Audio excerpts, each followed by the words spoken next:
Hello everyone, welcome to EduTap. So in today's session, we are going to discuss a very important finance news article that is regarding the Union Bank that has become the first public sector bank to join the account aggregator platform. So what is this account aggregator platform? Why Union Bank has joined it? And what are the benefits for the customers of Union Bank to join the account aggregator? All of this we are going to understand in today's session. And let me tell you that account aggregator in itself is a big term. It was a framework that was released recently only, that is in September 2021. Okay, so for RBI it becomes important for you to understand that what is this account aggregator. So now before starting with the session, please subscribe to our YouTube channel if you are new to the channel and join our Telegram channel for the PDF of this session, and you can get the link of the Telegram channel in the description box below. So now starting with the news article, that is the Union Bank has became the first public sector bank to go live on the account aggregator ecosystem. What is this account aggregator? So account aggregator is a type of RBI regulated entity. Okay, so A has got the license of NBFC from the RBI. So if account aggregator is the NBFC licensed platform in which it helps an individual to securely and digitally access and share information from one entity to another. So what happens in simple line that you can understand is the account aggregator transfers the financial information from one financial institution to the other financial institution. So account aggregator is a type of a data bridge. Okay, that is providing the information, that is transferring the information, especially the financial information, financial data. In this, what happens that the Union Bank of India has said that it will work both as the user and provider of the financial information. So it will be the financial information user as well as the financial information provider to allow its customers to share data digitally on a real-time basis. So when a bank, so this bank, as the Union Bank has become the member of the account aggregator, it has gone live in the account aggregator. So now what will happen that the customers of this bank can register in the account aggregator. Okay, and now they can share the data as per se, as they want. So what will happen? Let's understand this framework, that is the regulated financial information users. So now I have taken the home loan, let's say, from the SBI. So SBI has my information. SBI has taken my Aadhaar card information, PAN card information, it has taken my income receipts and all, it has taken the printout of even the tax statements, let's say, and many information it has taken and verified. So SBI has all my information. I have provided all my information to the SBI for the home loan that I want to take. So now SBI had all my information, and now I want to take the car loan from the SDFC. Now SDFC have no information of mine. So now instead of taking all the documents again, instead of submitting all the documents again, going manually there, taking physically the documents and all, so I will just ask SDFC Bank to request for the data, and the SDFC Bank will request for the data with the account aggregator that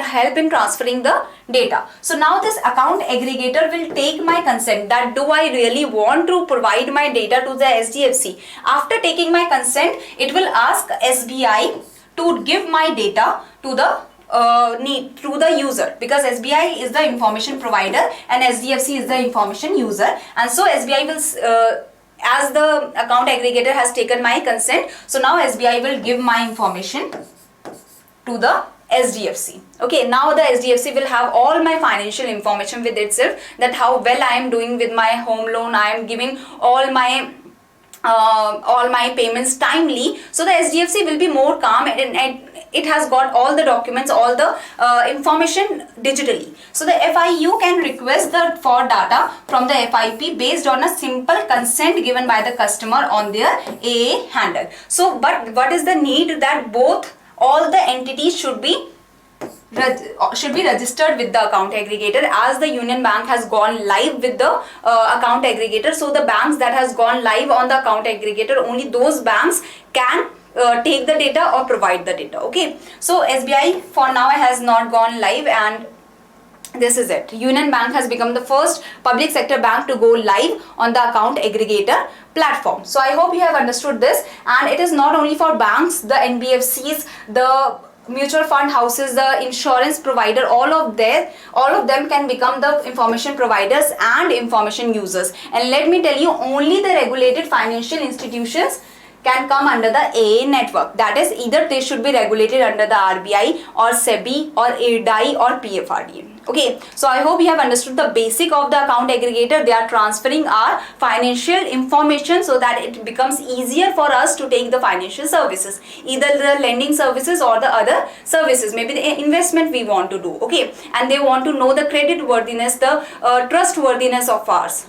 They can directly use the data by taking the data from the information providers, because the insurance providers also have much of our data. Okay, so this account aggregator, now you will say that what will happen to the account aggregator? They have all our data, they are seeing all our data, they might misuse our data. But what will happen, that the account aggregators are the data blind network. Okay, they are the consent manager. They are there for transferring the data, and they are there to take our consent, take the customer's consent. They cannot read consumer data, they cannot resell consumer data, and the account aggregator enable consumers to selectively share.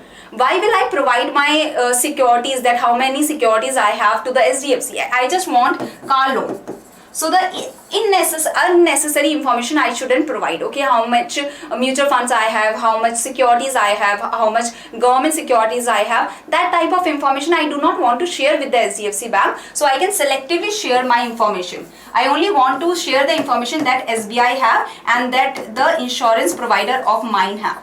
That is the how good I am in paying the installments and all on timely basis. So this is what the SBI insurance provider will tell to the SDFC, that I have not done any non-performing asset, I am paying my payments at timely. So all the financial information will be provided to SDFC, but I do not want to provide the mutual funds and security information. So I can provide the information selectively.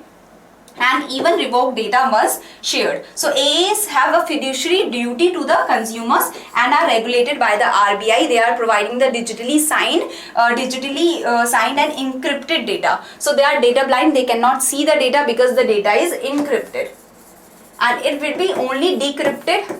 Okay, it will be only decrypted when the data reaches to the user. So the AA framework facilitates sharing of financial information on a real-time basis between regulated entities. Okay, this is only for the regulated entities. AA ecosystem helps the lenders to have digital data acquired. So the lenders can have the digital data, acquire the digital data with the consent from the customers, and this eliminates the need for the physical documentation. Me going there, going to the SDFC bank again and again, taking my documents to them that please verify it, please do it, and it takes. You must also know that loan takes a lot of time. So this digital data acquiring might solve this kind of problem of physical documentation, of manually going there.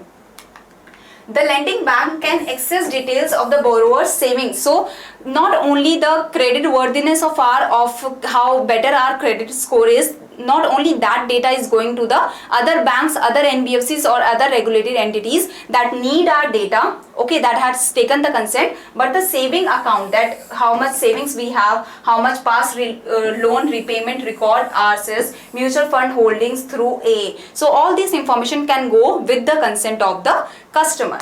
The account aggregator system can make lending and wealth management a lot faster and cheaper because the information can be provided on the real-time basis digitally. We do not have to do the physical documentation, that takes a lot of time. So cheaper by digitally sharing financial data across institutions. Okay.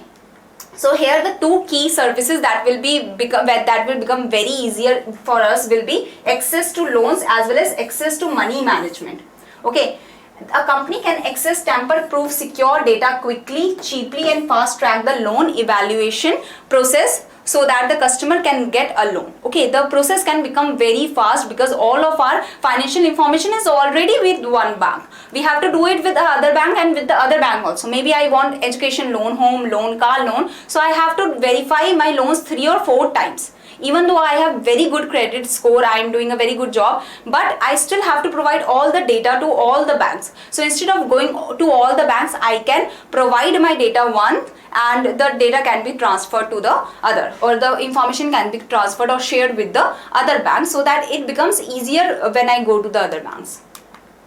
Credit bureau data only shows loan history, like the other bureaus are also there to provide the data now, but why account aggregator is better, we can say. So the credit bureau is only providing the loan history or the credit worthiness or the credit score, but the A, that is the account aggregator, is providing all our financial information. They can provide or they can transfer all the financial information, that is the savings account, the current account, the deposit account we have, and the other information. Okay, transaction data that we are doing, how much transactions are there, the bank statements they can directly provide, okay, from by taking from the banks. So bank statements they can provide on all these accounts. So account aggregator is a much bigger platform. It can become much bigger platform if more and more bank can become a part of the account aggregator network. Okay, then it will be more easier. If all the banks are a part of account aggregator, it will become more easier to see that these people actually need loans, or the data transfer or the information transfer will become very easier. Okay, and you have seen that the account aggregator cannot see the data. They are data blind, so it is also very trustworthy system that we can say. So these were the people that gave the right answer of the previous session question. It was Ravina, Logeshwari, Piyush, Shushmita, Sachin, Swanti, Drishti, Debatam, Mohit, Gol, Sadhiraj, Arvind, Vyas, Challa and Gaurav, and Shubham and Twinkle. So for the single counterparty, the limit was 20% for the NBFC upper layer, and additional 5% can go for if it is bank approved, or if it is for the infrastructure loan or investment, but the maximum limit is it should not exceed 25%, and for the group of connected counterparties 25% is the limit, but for the infrastructure loan and investment the upper limit is 35%. Here for the NBFC UL, that is the infrastructure finance company, for this the limit is 25%, but additional 5% it can do if the board is approving. So that is upper limit is 30% if the board has approved it, and in the case of group of connected parties the limit for the IFC is 35%. So this was under the large exposure framework, and it is a very important topic. So I hope if you have not seen that video, go and see that video. Okay, so thank you very much. If you have any query, you can mail us here, or you can contact us through this number. Thank you.